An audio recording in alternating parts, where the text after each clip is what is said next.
नमस्कार दोस्तों।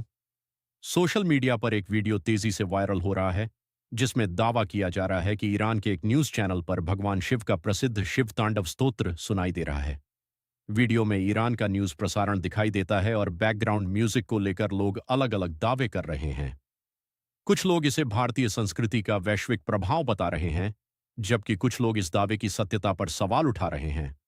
हालांकि अभी तक इस बात की कोई आधिकारिक पुष्टि नहीं हुई है कि चैनल पर वास्तव में शिव तांडव स्तोत्र ही चलाया गया था। आपको क्या लगता है? कमेंट करके अपनी राय जरूर बताइए। वीडियो पसंद आए तो लाइक, शेयर और चैनल को सब्सक्राइब करना न भूलें। जय हिंद। برزگر، روزنامه‌نگار و تحلیلگر سیاسی از تورنتو همراه ما شدن. آقای برزگر، این سفر وزیر کشور پاکستان به تهران رو چطور شما ارزیابی می‌کنید؟ چقدر میتونه مؤثر باشه تو شرایطی که اینقدر دیوار بی‌اعتمادی بین دو طرف بلند شده و از طرف دیگه مذاکرات در طی هفته‌های گذشته هیچ پیشرفتی نداشته؟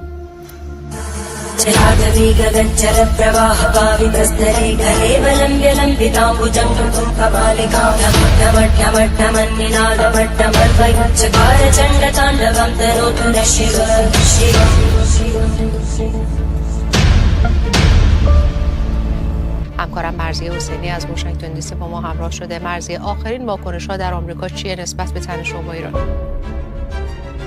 سالار غلامی، بوکسور ایرانی مقیم کانادا، از هماهنگ کنندگان گرد همایی تورنتو همراه ما هستند. وقتتون بخیر جناب غلامی. چه تمهیداتی برای برگزاری گرد همایی یکشنبه 14 فوریه صورت گرفته؟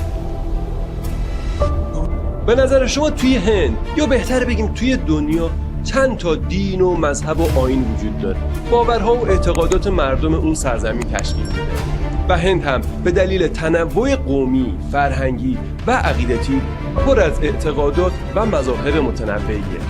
دین‌هایی مثل هندویی، بودایی، جینیسم، اسلام، مسیحیت و بقیه اعتقادات و دین‌ها و باورها که هر کدوم هم انشعابات